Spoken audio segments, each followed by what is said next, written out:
दोस्तों, कैसे हैं आप लोग। तो मेरा नाम है धीरेन्द्र सिसोदिया और आज के इस एपिसोड में मैं लेके आया हूँ क्लास 10th का सीबीएसई का जो सॉल्यूशन पेपर हमने पार्ट 1 पार्ट 2 कर लिया है और उसका पार्ट 3 लेकर के आया हूँ। यहाँ पर हम क्वेश्चन नंबर 21 से लेकर करके आगे देखते हैं कितना हो जाता है। ठीक है, तो क्वेश्चन पेपर निकाल लीजिए, एनसीईआरटी खोल लीजिए और शुरू करते हैं क्वेश्चन नंबर 21। तो क्वेश्चन में क्या दिया है? क्वेश्चन में दिया है कि आपको यह बताना है कि बाइल जूस जो होता है वो डाइजेशन तो नहीं करता है बट डाइजेशन में हेल्प जरूर करता है। तो ये कैसे करता है? तो सिंपली हमें बाइल जूस के फंक्शन लिख देने हैं। तो मैं थोड़ा सा आपको फिर से ले जाता हूँ हिस्ट्री में। हमने पहले भी करा है कि हमें पता है कि पैंक्रियाज जो होता है वो पैंक्रियाटिक जूस आपके पास स्मॉल इंटेस्टाइन के ड्यूडेनम पार्ट में डालता है। यहाँ पर हमारे पास होता है लीवर और लीवर से डक्ट निकल करके पैंक्रेटिक डक्ट में मिलती है और यहाँ से लीवर का जो बाइल होता है वो सीक्रेट होकर के बाइल जूस जो है पैंक्रेटिक जूस में मिक्स होता है और उसके बाद यहाँ आता है। इसके अलावा यहाँ पे गॉल ब्लैडर होता है और उससे भी डक्ट निकल करके लीवर वाली डक्ट में मिल जाती है। क्लियर? तो लीवर जो बाइल जूस निकालता है वो गॉल ब्लैडर में स्टोर होता है, फिर वो यहाँ से आगे की तरफ बढ़ता है। तो बेसिकली बाइल का क्या फंक्शन है? तो बाइल का फंक्शन होता है, पहला फंक्शन तो इसका ये हो गया कि आपको याद होगा पैंक्रियाज से पैंक्रियाटिक जूस जो निकलता है उसमें एक एंजाइम होता है ट्रिप्सिन। ट्रिप्सिन जो है प्रोटीन का डाइजेशन करता है बट एल्कली मीडियम में करता है, ये इसकी खासियत है। लेकिन स्टमक से जो फूड आता है वो HCl की वजह से एसिडिक होकर के आता है, इसलिए आपको पहले ही इसको न्यूट्रलाइज करना है, फिर यहाँ का मीडियम अल्कलाइन करना है ताकि ट्रिप्सिन वर्कआउट कर सके। तो पहला काम ये करता है कि bile provide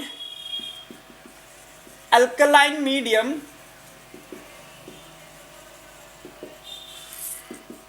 to the food so that trypsin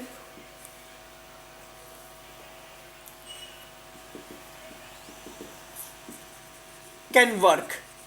bile ने खुद ने कुछ नहीं करा है, सिर्फ हेल्प करी है। दूसरा, आपको याद होगा ट्रिप्सिन के अलावा पैंक्रियाज में पैंक्रियाटिक लाइपेज भी होता है।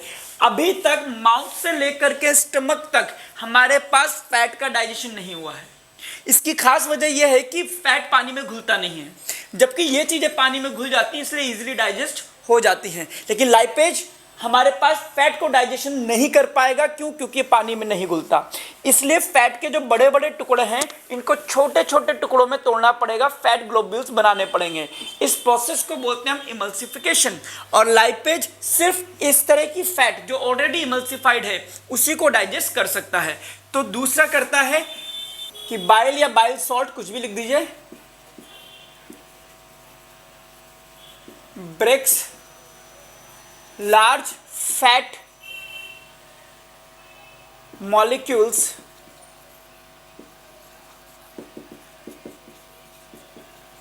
into smaller fat globules।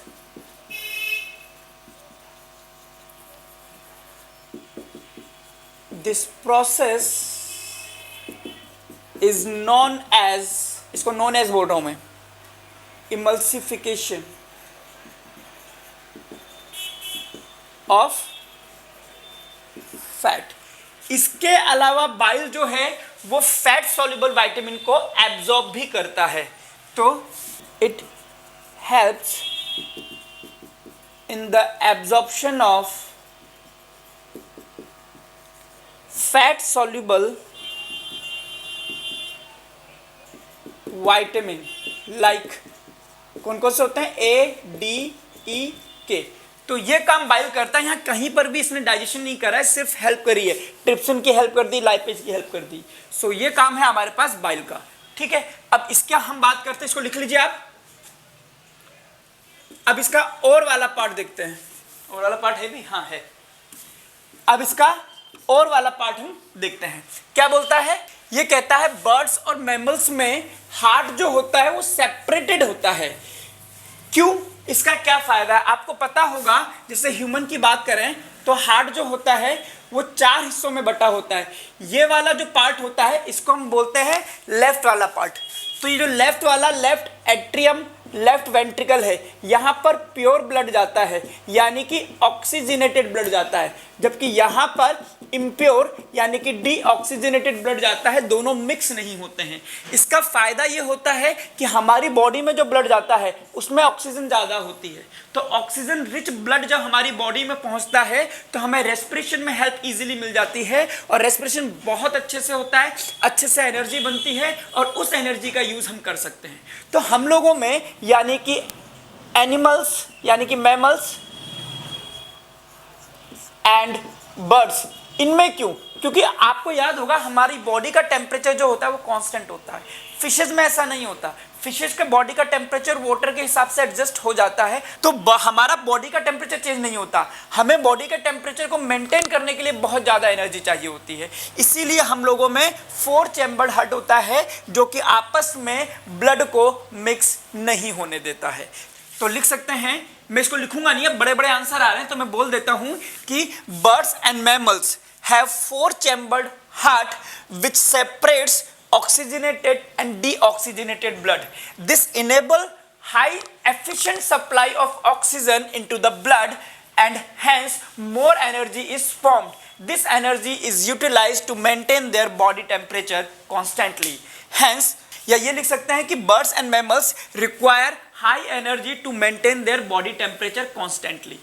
Hence, their heart is designed in such a way that oxygenated and deoxygenated blood is separated. Clear?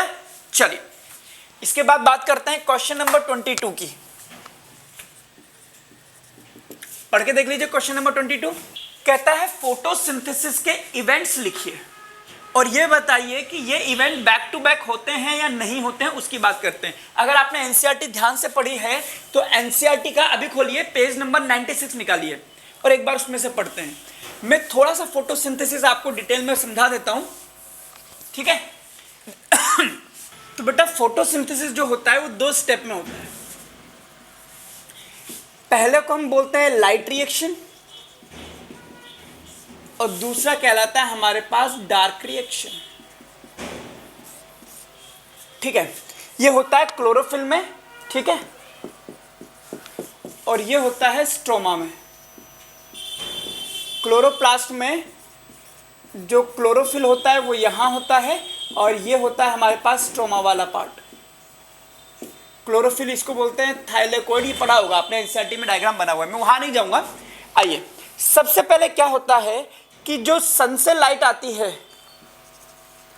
उसको क्लोरोफिल जो है वो एब्जॉर्ब करता है और एक इलेक्ट्रॉन रिलीज करता है और यहां पर कई सारे स्टेप्स होते हैं जिससे एनर्जी बनती है। एक ही काम। दूसरा काम जो होता है, इस लाइट की प्रेजेंस में वाटर का ब्रेकडाउन होता है जिससे हाइड्रोजन और ऑक्सीजन बनती है। ये काम होता है लाइट रिएक्शन में, एनर्जी का बनना और फोटोलिसिस ऑफ वाटर लाइट के प्रेजेंस में। क्लियर?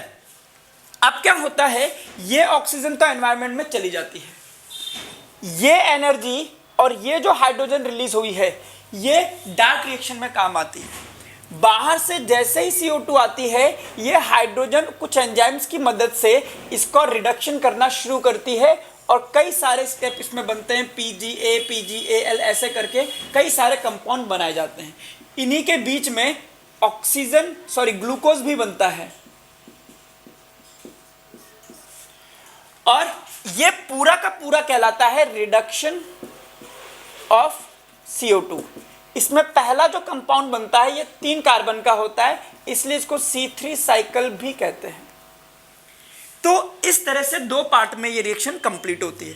पहले में लाइट एनर्जी को एब्जॉर्ब करा गया, एनर्जी बनाई गई, वाटर को फोटोलिसिस हुआ, ऑक्सीजन तो एनवायरनमेंट में चली गई और ये हाइड्रोजन ने डार्क रिएक्शन में जाकर के CO2 का रिडक्शन करा जिससे कि आपको ग्लूकोज मिला है।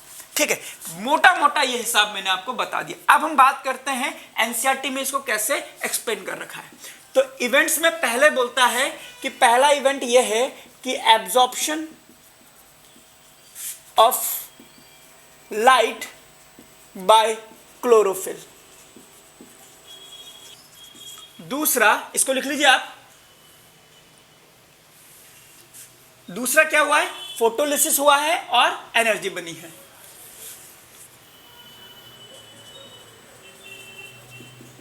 Conversion of light energy into chemical energy and photolysis of water.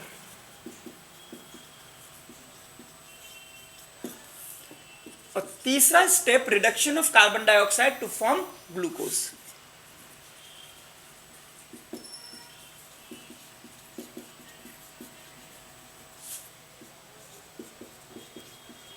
ये 3 स्टेप आपके पास होते हैं, यानी कि 3 इवेंट होते हैं।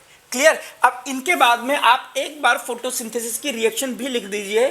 Balance C6H2O 6C6H12O6 6O2। ठीक है, तो ये हो गया आपके पास फोटोसिंथेसिस। और बहुत अच्छे से लिखना चाहो तो यहाँ पे 12H2O कर देना, यहाँ पर 6H2O कर देना। रियल इक्वेशन ये होती है। और यहाँ लिख देना लाइट एंड क्लोरोफिल। तो ये हो गया हमारे पास फोटोसिंथेसिस की रिएक्शन। अब ये बोलता है कि क्या ये इवेंट्स जो हैं ये बैक टू बैक ही होने जरूरी हैं? नहीं, ऐसा कोई जरूरी नहीं है, क्योंकि डेजर्ट प्लांट में कुछ अलग ही हिसाब होता है। डेजर्ट प्लांट में हम क्या करते हैं, पहले कार्बन डाइऑक्साइड का यूज करके और एक इंटरमीडिएट सब्सटेंस बना लेते हैं। ये काम हमारे पास नाइट में हो जाता है। क्लियर? अब जब दिन होता है तो दिन में लाइट एनर्जी का यूज करके इससे आपके पास ग्लूकोज में चेंज कर दिया जाता है। तो थर्ड स्टेप इसमें पहले हो गया, फिर बाद में फर्स्ट स्टेप हुआ है। इट मींस ये जरूरी नहीं है बैक टू बैक ही इवेंट इसमें हो। आंसर आपके पास एनसीईआरटी पे लिखा हुआ है, पेज नंबर 96 है आई गेस। हाँ, वहां पर है, उसके नीचे ये लाइन भी लिखी हुई है, वहां से आप आंसर आराम से लिख सकते हैं। ठीक है, मैं बढ़ता हूं अगले क्वेश्चन की तरफ। क्वेश्चन नंबर 23, यानी कि आंसर नंबर 23 काफी आसान है। वो कहता है कि कोई ऐसा तरीका बताइए जिससे आप ये प्रूफ कर पाएं कि मैक्सिमम चीजें कार्बन से मिलकर के बनी होती हैं। सिंपल सी बात है, उनको जला दो। जैसे आप उनको बर्न करोगे, उनके अंदर का कार्बन जो है वो ऑक्सीजन से रिएक्शन करके क्या बनाएगा, CO2 गैस। अब इस CO2 गैस को आप टेस्ट कर दीजिए, because it turns lime water milky. तो ये सिंपल सा टेस्ट आप कर सकते हैं। ओके, दूसरे में और करके पूछता है, तो इसमें पूछता है कि कार्बन के इतने सारे मॉलिक्यूल्स क्यों मिलते हैं, कोई 2 वजह बताइए। आपने पढ़ा है, बहुत अच्छे से याद करा है कार्बन कंपाउंड में। तो पहला रीजन आप लिख देना इसमें कैटेनेशन, आपने पढ़ा हुआ है। Carbon has unique tendency to form long chain of carbon atoms. Clear? Okay, दूसरा होगा tetravalency. Carbon has 4 valency, so it can form single bond with monovalent atoms। तो इसमें कई सारी वैरायटी के आपके पास कंपाउंड्स बन सकते हैं।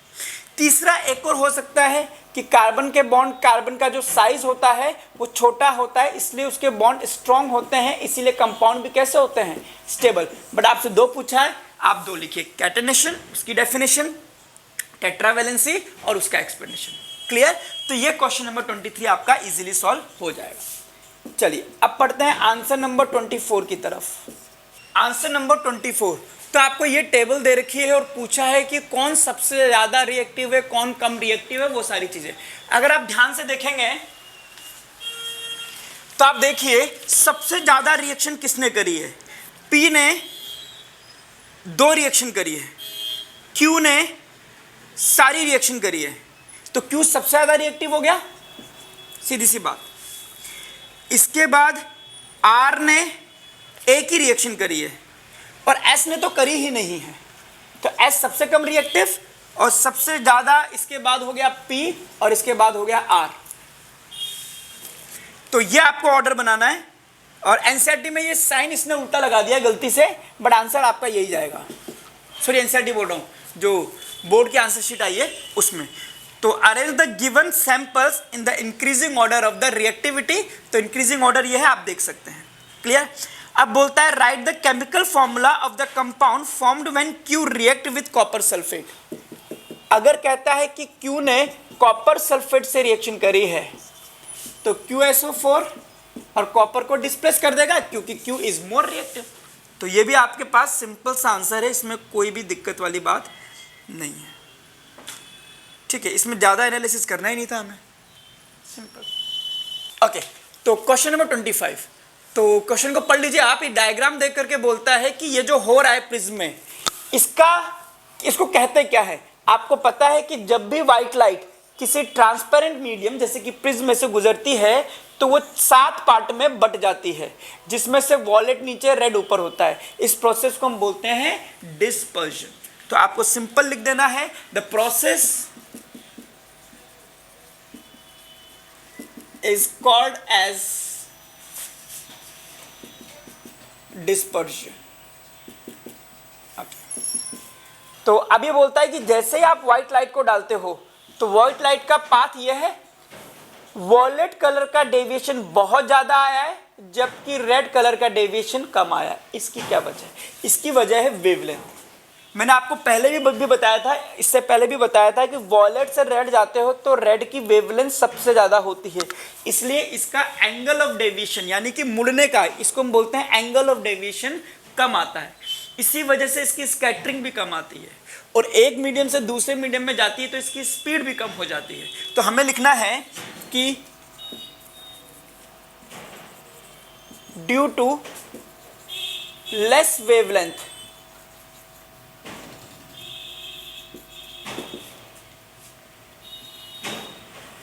Angle of deviation of violet color is more। आप ब्रैकेट में ये भी लिख सकते हैं, it's due to less speed.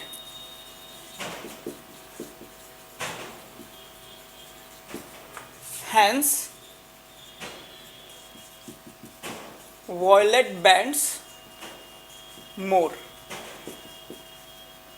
than that of red colour. Simple. तो मेन वजह है कम वेवलेंथ की वजह से। ठीक है, तो ये हो गया आपका आंसर नंबर 25।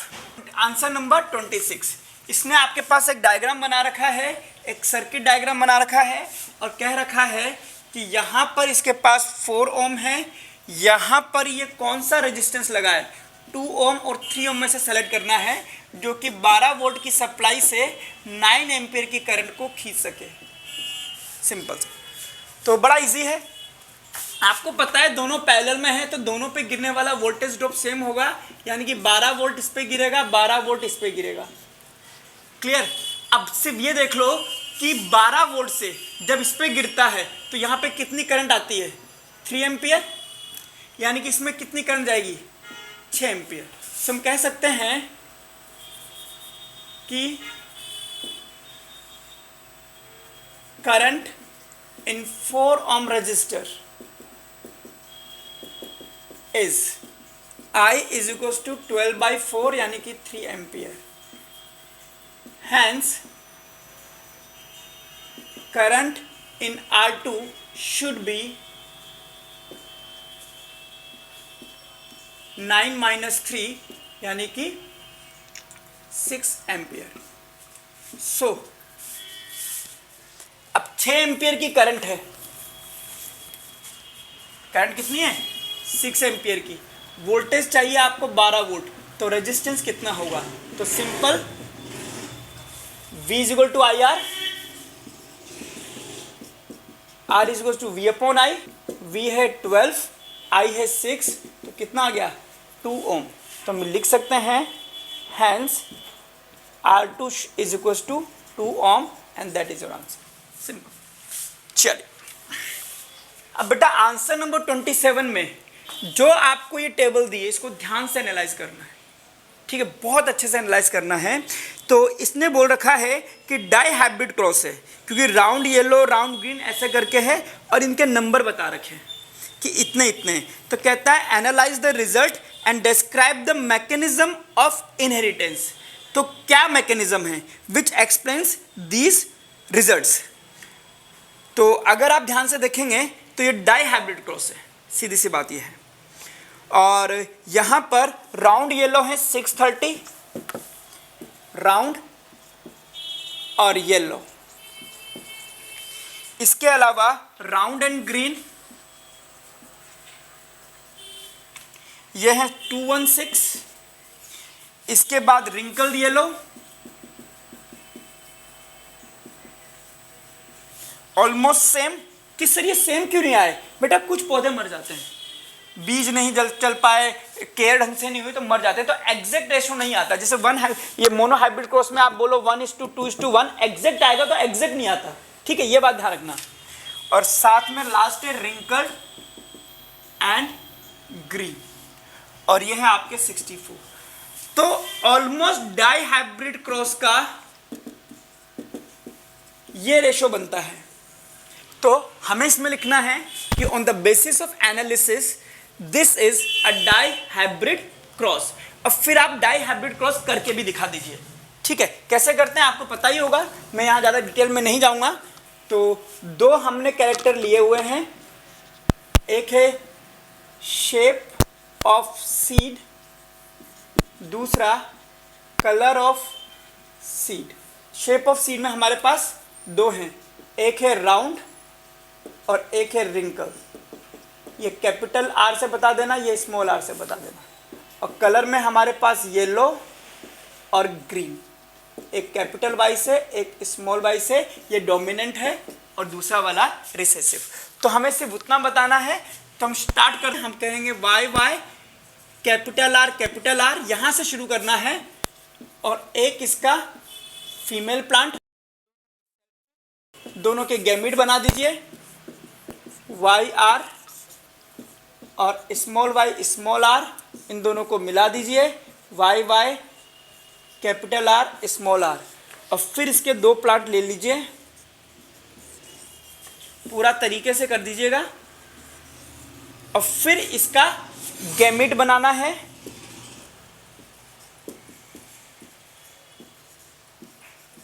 सिमिलरली यहां पे भी, और फिर इसका चेकर बोर्ड बना देना है। चेकर बोर्ड बना देना है, बस यहां तक करना है। चेकर बोर्ड में सबके कलर लिख देना कि भाई कौन सा प्लांट, जैसे ये आता है तो आप लिख देना round, sorry yellow and round, ये बना देना। अब इसके बनाने के बाद में आपको इसमें दो लॉ एक्सप्लेन करने पड़ेंगे। पहला लॉ ऑफ सेग्रीगेशन करके लिख देना, और दूसरा law of independent assortment.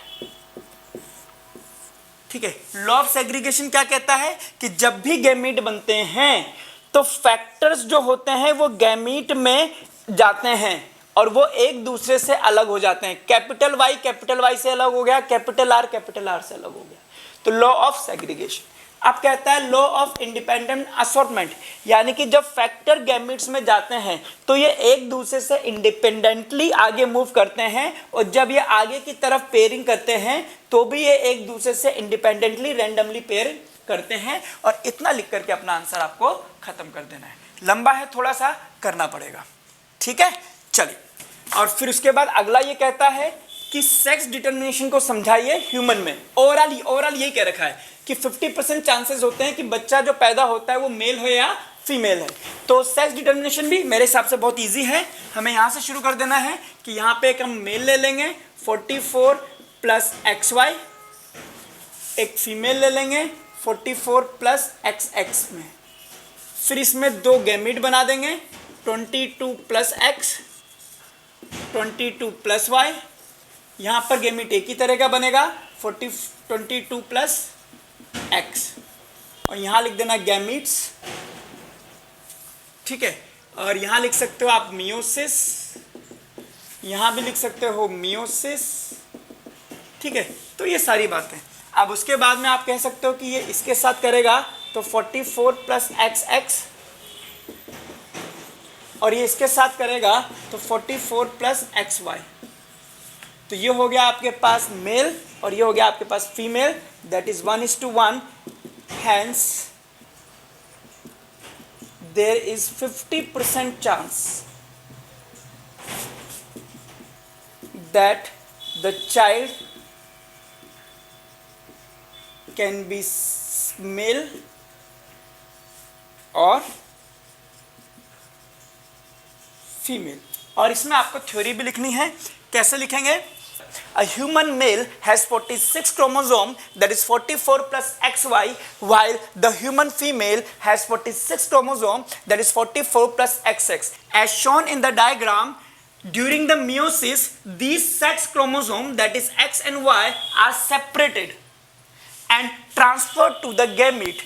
In male, these gametes are called as sperm. In female, these gametes are called as ovum. When sperm and ovum fuse together, they restore the 46 chromosome and can form 44 plus XX or 44 plus XY. Hence, the probability of being a male child can be is a 50% as shown in the diagram. बस जो आपने लिखा है इसी को आपको English में लिख देना है और कुछ नहीं करना है। क्लियर? तो ये था हमारा क्वेश्चन नंबर 27। अब चलते हैं आंसर नंबर 28 की तरफ। एक बार क्वेश्चन पढ़ लीजिए। ये कहता है पहले हमारे पास प्लास्टिक का यूज करते थे हम, फिर हमने कुल्हड़स का यूज करा, फिर हमने उनको भी हटा करके पेपर के कप्स का यूज करा। ये क्यों कर रहे हैं हम लोग? देखो, प्लास्टिक का यूज पहले किया जाता था, बट प्लास्टिक कैसी होती है? Non biodegradable. इसलिए हमारे पास एनवायरमेंट पॉल्यूशन बहुत ज़्यादा होता था, इसलिए हमने इसका यूज़ कर दिया बंद। इसके बाद हमने कुल्हड़ का यूज़ करा, नो डाउट ये बायोडिग्रेडेबल था,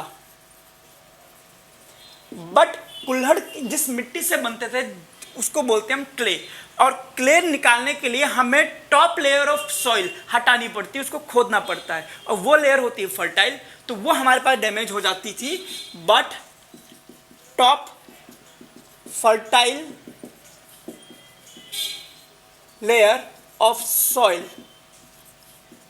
get damaged, जिसकी वजह से हमें कुल्हड़ का भी यूज बंद करना पड़ा। इसलिए हम आगे पेपर पर। पेपर क्या होता है? बायोडिग्रेडेबल है ही सही, इको फ्रेंडली भी है और इजीली डिस्पोजेबल भी है, तो इस वजह से हम पेपर पर आगे की तरफ गए। तो बस यही चीजें आपको लिख देनी है। चलिए, तो आंसर नंबर 29 आइए। अब आंसर नंबर 29 ये बोलता है यूरिन का प्रोडक्शन कहाँ और कैसे होता है। तो पहले तो आप लिख सकते हैं urine is produce in nephron in kidney, या urine is produce in kidney inside the filtration unit nephron. दोनों नाम लिखना, किडनी और नेफ्रॉन। और कैसे बनता है, इसके लिए आपको नेफ्रॉन बनाना पड़ेगा, और डायग्राम आपको पता ही है कि ये आपके पास बोमेंस कैप्सूल, ये पहली बार कोइल होता है। मैं डायग्राम बनाना सिखा रहा हूँ, थोड़ा ध्यान से देख लेना। एनसीईआरटी का डायग्राम थोड़ा सा मुश्किल है। इसके बाद में हेनले का लूप और आइए, तो ये आपका बेसिकली डायग्राम है। ये वाली डक निकलेगी जिसके 3 पार्ट करना, और इसके चारों ओर लपेटते हुए इन सबको मिला करके इधर निकाल देना। अलग कलर का यूज आप कर सकते हैं। हाँ, तो ये होती है आपके पास, ये जो आने वाली आर्टरी होती है फ्रंट आर्टरी, इसका डायमीटर ज्यादा है, इसका डायमीटर कम है, तो ऑफ कोर्स जितना ब्लड आ रहा है उतना ब्लड निकल नहीं पाता, जिसकी वजह से बोमेंस कैप्सूल पर यहाँ पर प्रेशर बनता है। इस प्रेशर से ब्लड छन जाता है, छन करके ब्लड यहाँ आता है। हाँ, जो बड़े बड़े मॉलिक्यूल्स हैं ब्लड के अंदर, बड़े बड़े मॉलिक्यूल, कार्बोहाइड्रेट, प्रोटीन, फैट, ये सब, ये चीजें यहाँ पर छन करके नहीं आती, ये आगे की तरफ निकल जाती है। क्लियर? अब यहाँ पे से जो आता है इसको हम बोलते हैं ग्लोमेरुलस फिल्ट्रेट। फिर जैसे ही ब्लड यहां से आगे की तरफ पास होता है, तो इसमें से जो चीजें आपके बॉडी के लिए रिक्वायर्ड है उन सबको एब्जॉर्ब करके इस रेड वाली कैपिलरी में डाल दिया जाता है। इसको हम वासा रेक्टा कहते हैं। तो यहां से वाटर को एब्जॉर्ब करके रेड वाली में डाल देगा, सॉल्ट को डाल देगा, मैक्सिमम यहां पर वाटर का एब्जॉर्प्शन होता है। फिर आगे बढ़ता है तो हेनले की लूप की तरफ जाता है, तो यहां पे सॉल्ट को एब्जॉर्ब कर लिया जाता है, वाटर को, हमारे पास सोडियम आयन, क्लोराइड आयन, इन सबको एब्जॉर्ब कर लिया जाता है, और सिर्फ वो पार्ट जिसकी हमें जरूरत नहीं है उसको यहां से आगे की तरफ जाने दिया जाता है, और जितना भी एब्जॉर्ब है वो सब इस रेड कलर की डक्ट में डाल देगा। ये रेड कलर की डक्ट जाकर के वेन बना लेगी, और वेन सीधे आपके पास ब्लड को हार्ट में ले जाएगी जिसकी जरूरत आपको है। फिर अगर यहां से आने वाले ब्लड में कुछ छन्ने से बच जाता है, जो हमें अभी भी एक्सक्रेटरी प्रोडक्ट है, अब वो अगर इसके अंदर रह गया तो रेड वाले से होकर के सीधे ब्लड में चला जाएगा, वो तो निकला ही नहीं। तो यहां पर इस वाले से उल्टा काम होता है और डीसीटी में इसको डाला जाता है, जिसको हम बोलते हैं रीएब्जॉर्प्शन। यहां क्या हो रहा है, यहां पर जो ट्यूबुलर पार्ट है यानी कि ब्लैक वाला पार्ट, उसमें से रेड वाले पार्ट में डाला जा रहा है एब्जॉर्प्शन। यहां पर रेड वाले से ब्लैक वाले में डाला जा रहा है, दैट इज रीएब्जॉर्प्शन। तो वहां से डाल करके ये कलेक्टिंग डक्ट में डाल दिया जाता है, और फिर आपको याद होगा किडनी में जब ये आगे की तरफ बढ़ती हैं तो किडनी में, इसको ऐसे बना देता हूं, और किडनी में जाता है, और किडनी में जाकर के यहाँ पे कलेक्ट हो जाता है। इसके बाद में यूरेटर के थ्रू कहाँ चला जाता है, यूरिनरी ब्लैडर, और उसके द्वारा जो आपके पास यूरेथ्रा है उसके थ्रू बॉडी के बाहर इसको निकाल दिया जाता है।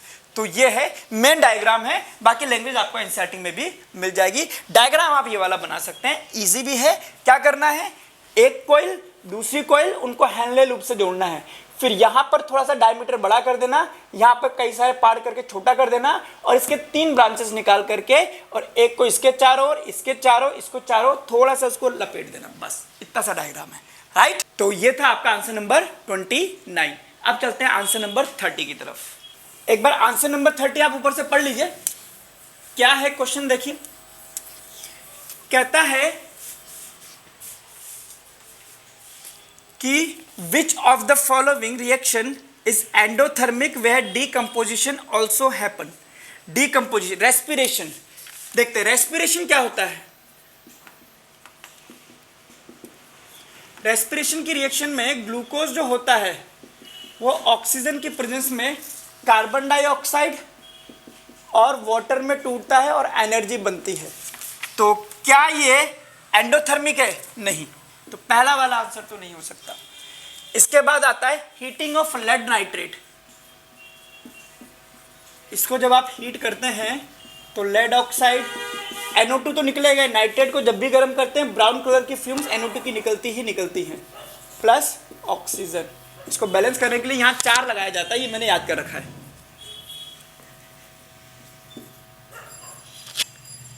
चलिए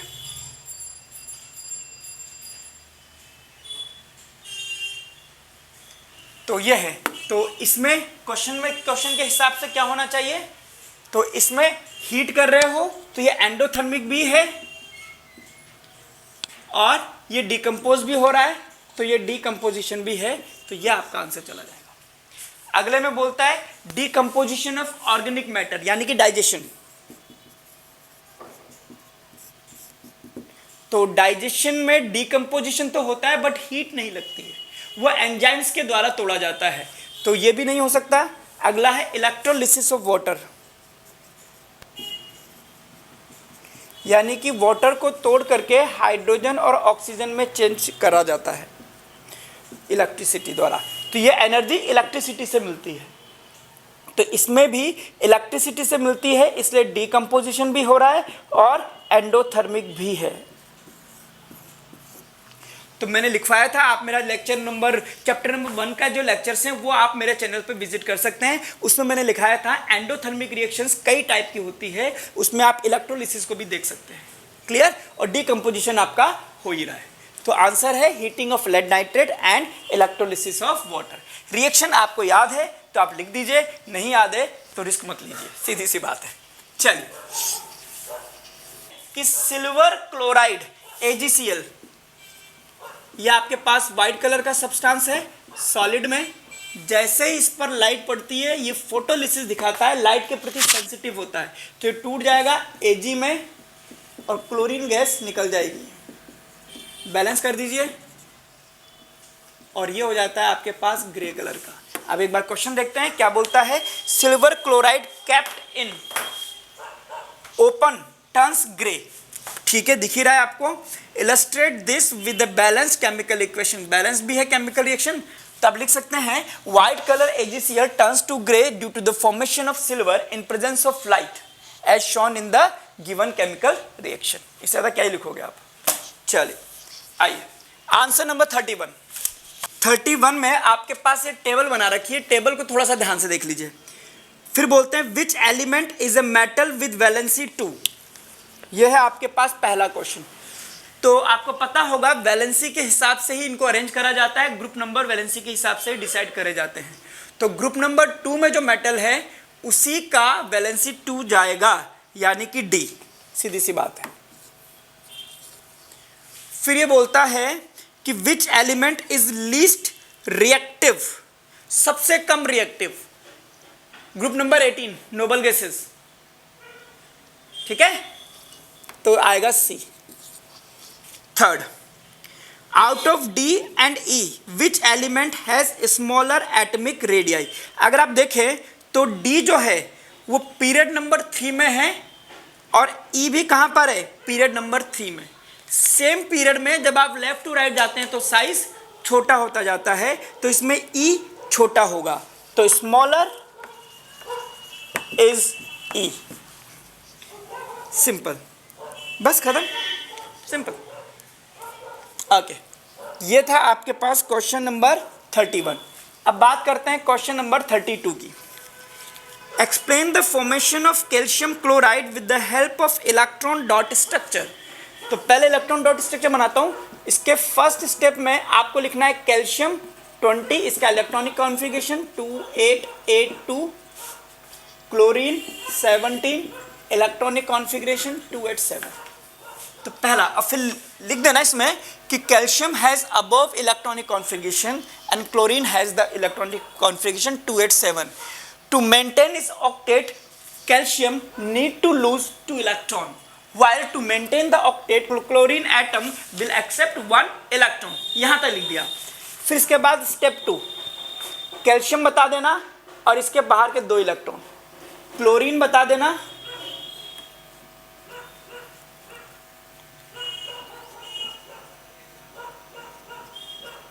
और यहां से 1 इलेक्ट्रॉन का ट्रांसफर यहां दिखा देना, 1 इलेक्ट्रॉन का ट्रांसफर यहां दिखा देना और लिखना since 1 chlorine atom needs 1 electron, hence calcium will donate 2 electrons to 2 chlorine atom as shown। ठीक है, अब बना देना कैल्शियम +2 और यहां बना देना क्लोरीन, इसने इलेक्ट्रॉन दे दिए तो क्लोरीन के आउटर मोस्ट शेल में आप बना देना इसके 8 इलेक्ट्रॉन और यहां लिख देना -1 और 2 हैं इसलिए Cl2 और लिख देना electron dot structure of CaCl2। खत्म। 3 स्टेप में आपको ये काम करके दिखा देना है, लैंग्वेज भी लिख देंगे तो एक्सप्लेनेशन भी हो जाएगा।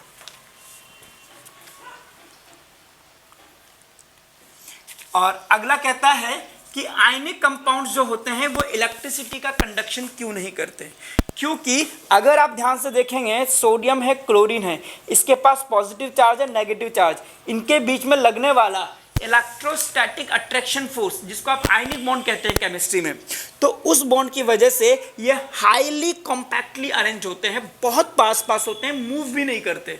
और इलेक्ट्रिसिटी के कंडक्शन के लिए या तो आपको इलेक्ट्रॉनों की जरूरत है या फ्री आयंस की जरूरत है, और यहाँ पर फ्री आयंस अवेलेबल नहीं होते। तो हम लिख सकते हैं, तो सॉलिड स्टेट में आप देख ही रहे +- है, स्ट्रॉन्ग आयनिक बॉन्ड है, ये स्ट्रॉन्गली एक दूसरे से बंधे होते हैं, फ्री नहीं होते मूव करने के लिए। तो सिंपली लिख देंगे in ionic compounds ions are held tightly with the help of electrostatic attraction force or ionic bond, hence they are not free to move, hence they cannot conduct electricity। but in molten state क्या होती है, high temperature पर इसको गर्म कर देते हैं, गर्म कर देते हैं तो इसका आयन टूट जाते हैं, टूट जाते हैं तो फ्री हो जाते हैं, फ्री हो जाते हैं तो इलेक्ट्रिसिटी का कंडक्शन कर सकते हैं। तो कह सकते हैं इन एक्वस सॉल्यूशन और इन molten state they have free ions, hence they can conduct electricity. Simple. अब बात करते हैं आंसर नंबर 33 की। तो आपको रिफ्रैक्टिव इंडेक्स दे रखा है, refractive index of water, refractive index of water with respect to air ये दे रखा है 1.33 और refractive index of diamond with respect to air ये दे रखा है 2.42। क्लियर? और आप इसको देखो कॉम्प्लिकेटेड करके भी समझा सकता हूं, सिंपली भी समझा सकता हूं, तो दोनों तरीके से समझ लेना। तो आपसे पूछा है in which medium does the light move faster, तो किसमें लाइट ज्यादा तेज जाएगी, जिसका रिफ्रैक्टिव इंडेक्स कम है, यानी कि water. light moves faster in water because its refractive index is less than diamond। Simple। दूसरे में बोलता है what is the refractive index of diamond with respect to water.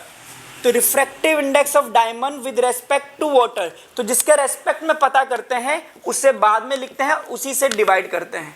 तो वाटर का रिफ्रैक्टिव इंडेक्स डायमंड, डायमंड का refractive index 2.42, water का 1.33। बस अब इसको डिवाइड करके लिख दीजिए, ये आ जाएगा 1.82, खत्म, सिंपल। ठीक है, तो अब हमारे पास सिर्फ एक सेक्शन बचता है, that is section number D, जो हमारा शुरू हुआ आंसर नंबर 34 से। तो लिखिए आंसर नंबर 34। तो क्वेश्चन पढ़ के देखिए, पीएच वैल्यू दे रखी है 1, 7, 10 और 13। कहता है मिल्क ऑफ मैग्नीशिया का बताइए।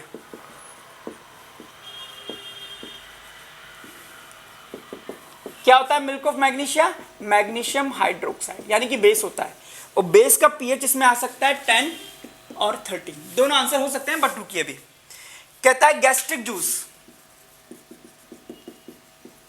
गैस्ट्रिक जूस में HCl होता है, इसलिए इसका पीएच कम जाएगा, दैट इज 1। इसके बोलता है ब्राइन, ब्राइन क्या होता है? NaCl सॉल्यूशन, जो कि न्यूट्रल होता है, इसलिए पीएच जाएगा 7। अब बात करता है sodium hydroxide, sodium hydroxide strong base होता है, तो उसका पीएच जाएगा 13, और इससे कम पीएच होगा मैग्नीशियम हाइड्रोक्साइड का, इसलिए आंसर जाएगा 10। दोनों नहीं लिख सकते एक में। तो ये रहा आपके पास पीएच। ओके, तो इसके बाद बोलता है कि बेकिंग सोडा जो होता है वो केक को बेक करने के काम में ले रही हैं, 2 गर्ल्स हैं, तो आप थोड़ा सा इक्वेशन से हमें बताइए कि ये चीज़ें कैसे होती हैं। तो आपको पता है बेकिंग पाउडर होता है सोडियम हाइड्रोजन कार्बोनेट, जैसे ही आप इसको मिलाते हैं और आप हीट करते हैं तो ये टूट जाता है। टूटता किसमें है? Sodium carbonate, CO2 and water में। अब इस रिएक्शन को आप कर दीजिए बैलेंस, तो यहाँ हो जाएगा 2 और कार्बन हो जाएगा 2 और हाइड्रोजन हो जाएगा 2 और ऑक्सीजन 3 2 6, 3 2 5 1 6, और ये बैलेंस। तो यहाँ आप लिख सकते हैं कि 10 carbon dioxide release makes cake fluffy and soft, तो हम कह देंगे बेक हो गया। क्लियर? तो ये थी आपके पास बैलेंस रिएक्शन। अगला चलते हैं, तो आपसे बोलते हैं इसके और भी काम बताइए। तो आपके पास कार्बन डाइऑक्साइड निकलती है, इसलिए आपके पास फायर एक्सटिंग्विशर में काम आ सकता है, इसके अलावा ये एंटी एसिड की फॉर्म में काम आ सकता है, तो ये इसके और भी यूजेस हो सकते हैं, एनसीईआरटी में लिखे हैं, आप पढ़ भी सकते हैं। चलिए ठीक है, तो अब चलते हैं इसका और पार्ट।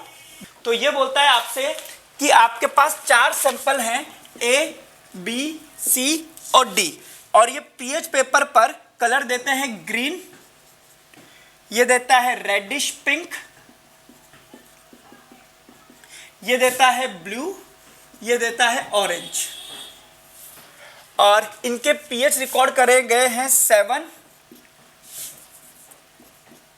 2, 10.5 एंड 6। तो आगे पढ़ेंगे तो आपको पता लग जाएगा which sample has highest amount of hydrogen ion. Highest H+ ion की कंसंट्रेशन अगर ज्यादा होगी तो वो मोर एसिडिक हो जाएगा और उसका लेस पीएच आएगा। तो आपको आंसर में लिख देना है सबसे कम पीएच किसका है? बी का। तो सैंपल बी जिसका पीएच 2 है will have highest amount of H+। खत्म। ये आपके पास पहला आंसर आपने लिख दिया इसका। आगे क्या बोलता है? Arrange the 4 sample in the decreasing order of their pH. Decreasing order, तो सबसे ज्यादा है सी का, उसके बाद है ए का, उसके बाद है डी का, उसके बाद है आपके पास बी का। अब इसमें तो ज्यादा दिमाग लगाना ही नहीं है। चलिए अब ये बोलता है आपके पास इसका फर्स्ट पार्ट तो हो गया, सेकंड पार्ट में बोलता है कि राहुल ने प्लास्टर ऑफ पेरिस को कंटेनर में स्टोर करा और थोड़ी देर बाद वो हार्ड हो गया। ऐसा क्यों हुआ? अगर आपको पता हो plaster of Paris calcium sulphate dot half H2O, अगर आप इसको स्टोर करते हो तो इस बात की प्रबल संभावनाएं होती हैं कि एटमॉस्फेयर से मॉइस्चर को वह एब्जॉर्ब कर लेगा। तो मॉइस्चर को उसने एब्जॉर्ब कर लिया होगा और बना लिया होगा कैल्शियम सल्फेट डॉट 2H2O, जिसको हम बोलते हैं जिप्सम। और इसी वजह से इसकी बाइंडिंग कैपेबिलिटीज खत्म हो गई है। बैलेंस कर देंगे 2 आधा 1.5, तो यहाँ लिख दूंगा 3/2।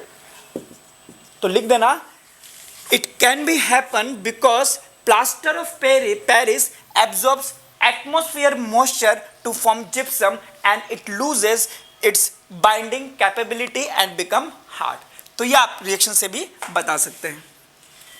फिर बोलता है give any one use of plaster of Paris other than plastering और स्मूथिंग वॉल।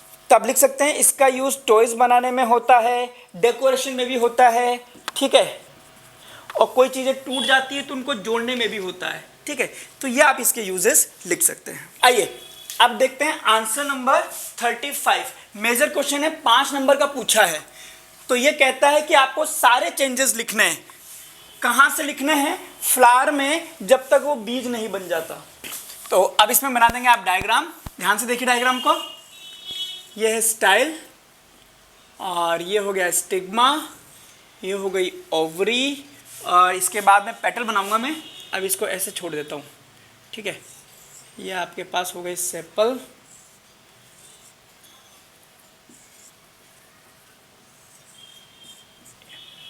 ठीक है, और यहाँ से आप बना दीजिए पोलन ग्रेन्स, और एक बना दीजिए आप इसका पेटल। ऐसे करके लंबा करके इसको चारों तरफ से घेर करके थोड़ा सा घुमाते घुमाते स्टाइल बनाते हुए ऐसे बना दीजिए, ठीक है। और इसके अंदर होती है ओव्यूल।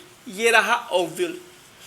ओव्यूल के अंदर एक होती है एग सेल, फिर XY सेल बोलते हैं इनको जनरली, ये एंटीपोडल सेल्स, और ये आपके पास सेकेंडरी न्यूक्लियस, और ये हो गया आपके पास में ओव्यूल, इस तरह से। क्लियर? अब इनके नाम लिख दीजिए। यहां पर बना दीजिए आप pollen grains,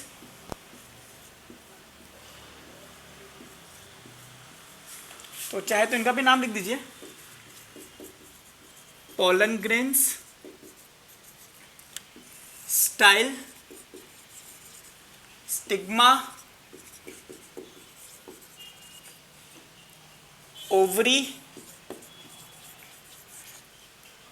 petal, sepal, thalamus,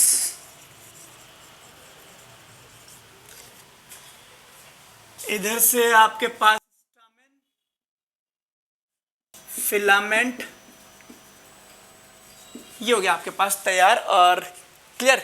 ये चाहे तो लिख दीजिए पोलन ट्यूब है, ठीक है। और यहां लिख दीजिए आपके पास में ओव्यूल, और ओव्यूल के अंदर कौन है? Egg cell. ये कौन है? Secondary nucleus.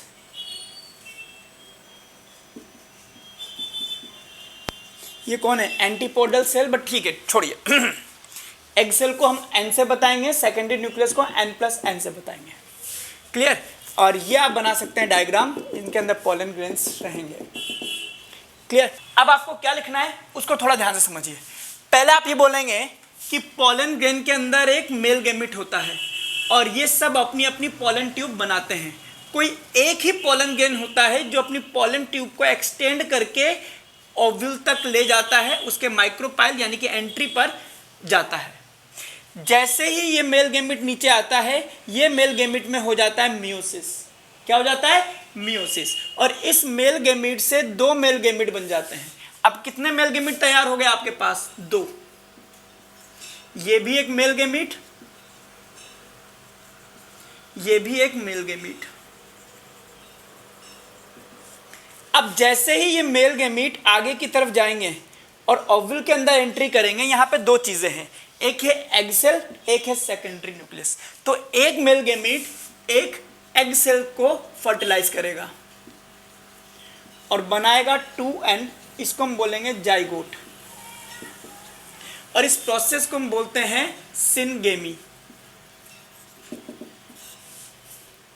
दूसरा मेल गैमेट जो है वो सेकेंडरी न्यूक्लियस को फर्टाइल करता है और 3N बनाता है, इसको हम बोलते हैं एंडोस्पर्म, और ये कहलाएगा ट्रिपल फर्टिलाइजेशन।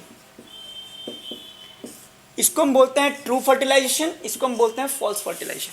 आपको क्या करना है, डायग्राम बनाना है, उसके बाद में लिखना है कि when pollen grains due to pollination reaches to stigma it extends या it forms pollen tube and this pollen tubes extends inside the ovary and enters the ovule.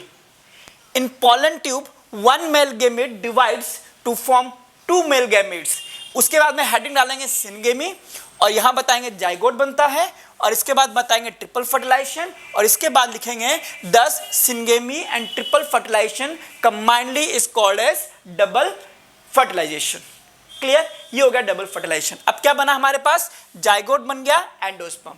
अब इसके बाद हम लिखेंगे कि now the zygote further divides to form embryo. अब इसमें mitosis शुरू हो जाता है और एम्ब्रियो बनता रहता है, कहां पर, अंदर की तरफ। And stamen, petal, sepal, style stigma are fallen off, ये सब गिर जाते हैं। अब अंदर क्या है उसका डायग्राम बनाता हूं। अंदर क्या बचा है आपके पास, ओव्यूल के अंदर एक मेल गैमीट ने फीमेल गैमीट को फर्टिलाइज करा था तो जाइगोट बनाया था, तो ये हो गया हमारे पास जाइगोट। चारों तरफ कौन है इसके, एंडोस्पर्म,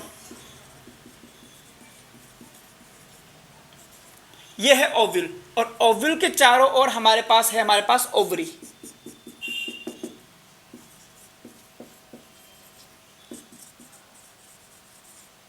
तो अब आप लिखेंगे 10 ovule developed a tough coat around it. इसके बाहर टफ कोट आ जाती है एंड फॉर्म्स सीड। ओव्यूल किस में चेंज हो जाता है, सीड में। And ovary further develops and ripens to form fruit. बस यहां तक आपको लिखना है। क्लियर, कोई दिक्कत इसमें? तो ये पूरा डिटेल में डायग्राम बना करके syngamy, triple fertilization, double fertilization और pollen tube, pollen grains, male gamete के टू मेल गेमीट, वो सारी चीजें यहां तक आपको बता देनी। क्लियर, चलिए अब चलते हैं आंसर नंबर 36। आइए, तो क्वेश्चन नंबर 36 में ये डायग्राम बना हुआ है और यहाँ पे स्विचेस लगा रखे हैं, ABCD दे रखा है, सारे लैंप में अलग अलग करंट जा रही है। पैरेलल में है तो 60 वोल्ट सब में चला जाएगा। अब आप देख लीजिए P is equal to VI से, करंट अलग अलग है, वोल्टेज सेम है, तो पावर भी सबकी अलग अलग होगी, तो ये आइडेंटिकल लैंप्स नहीं है। तो देखते हैं एक एक करके क्वेश्चन क्या पूछता है। पहला पूछता है what kind of combination are the lamps arranged in. पहला, lamps are arranged in parallel combination। कोई टफ नहीं था, इजी। ओके, सेकंड में पूछता है पैरेलल कॉम्बिनेशन के क्या क्या फायदे हैं। फायदे ये हैं कि सब पर वोल्टेज सेम जाता है, अगर कोई एक फ्यूज हो जाता है तो बाकी के तो जलते रहते हैं। तो हम लिख सकते हैं each lamp has same voltage, even one lamp is fused it won't impact the circuit, other lamp will still keep glowing। clear,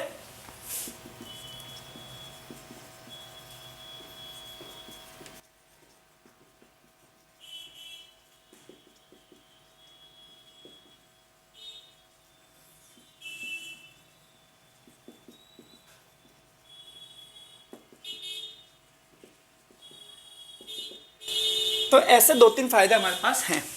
फिर बोलता है explain with proper calculation which lamp glows the brightest. तो हम कह सकते हैं power P is equal to VI, voltage सबसे ज्यादा सब में सेम है, तो करंट सबसे ज्यादा किस में आ रही है, C में। तब लिख सकते हैं since all lamps has same voltage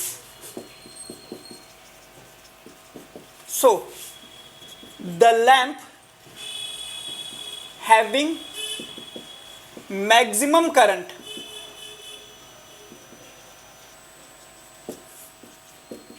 will glow maximum and will have maximum power। तो हम लिख सकते हैं P is equal to VI, तो 60 इंटू 5 300 वॉट।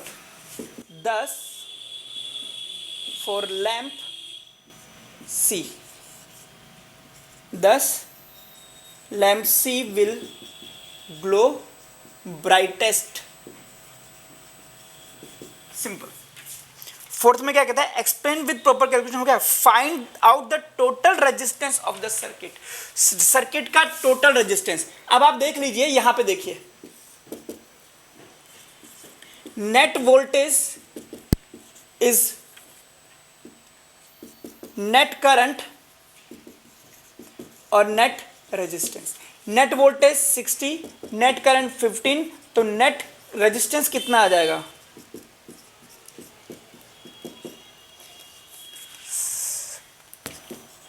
4 ओम।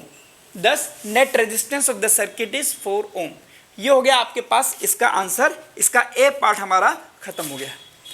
ठीक है, चलिए अब बात करते हैं इसके फिफ्थ पार्ट की। अच्छा, फिफ्थ पार्ट नहीं है, अब इसका और वाला पार्ट कर लेते हैं। इसको आप कर दीजिए क्लोज। तो इसमें आपके पास बना रखा है करंट कैरिंग वायर, और एक R1 डिस्टेंस पर कोई पॉइंट है R, और एक R2 डिस्टेंस पर कोई पॉइंट है P S, और ये वायर है P और Q जिसमें करंट जा रही है। बोलता है find the direction of magnetic field produced by it at point R और S। अगर आप फ्लेमिंग का रूल लगाएंगे, ये देखिए राइट हैंड रूल, तो करंट ऊपर, मैग्नेटिक फील्ड कर्व फिंगर से यानी कि अंदर। तो पहले का आंसर आ जाएगा at R magnetic field is perpendicular inward cross, और एट S जब आप इधर की बात करेंगे S के, तो मुड़ी हुई उंगलियां दिखाती है ना, उंगलियां मुड़ करके किधर आ जाएंगी, ऐसे यानी कि बाहर की तरफ। तो magnetic field is perpendicular outward, और इसको हम इस सिंबल से भी बताते हैं। दूसरा, कहां पर मैग्नेटिक फील्ड ज्यादा होगा, हम कह सकते हैं S, चूंकि डिस्टेंस कम है इसलिए मैग्नेटिक फील्ड ज्यादा होगा। तो हम कहेंगे since S is closer, magnetic field at S will be higher. Simple. कहता है if the polarity of the battery connected to the wire is reversed, यानी कि अभी ये ऐसा था, करंट यहां से निकल करके ऐसा जा रहा था, अब ये बैटरी आप उल्टी कर दोगे तो करंट का डायरेक्शन बदल जाएगा, और करंट का डायरेक्शन बदल जाएगा तो मैग्नेटिक फील्ड का डायरेक्शन भी बदल जाएगा। तो पूछता है the direction of the magnetic field will be change, yes.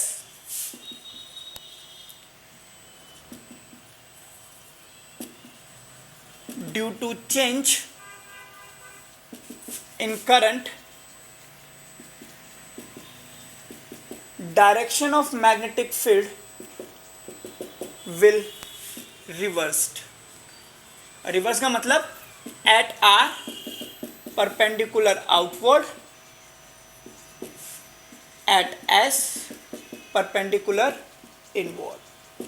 खत्म। Fourth, explain the rule. तो ये आपके पास फोर्थ है, तो Fleming right hand thumb rule, और इसको आप लिख देंगे कि जब किसी when a current carrying wire is hold by the right hand in such a way that erected thumb is directed in the direction of current, then curved finger shows the direction of magnetic field। Simple। तो दोस्तों ये था हमारे पास CBSE paper का पूरा solution. और अगर आपको ये वीडियोस पसंद आ रहे हैं और आपको लग रहा है कि इन वीडियो से आपको हेल्प मिल रही है, तो इन वीडियोस को लाइक करिए, सब्सक्राइब कीजिए और अपने फ्रेंड्स तक जरूर पहुंचाइए ताकि हम उनकी भी मदद कर सकें। मैं आपके लिए जितनी भी हेल्पफुल वीडियो है आगे से आगे बनाता रहूँगा।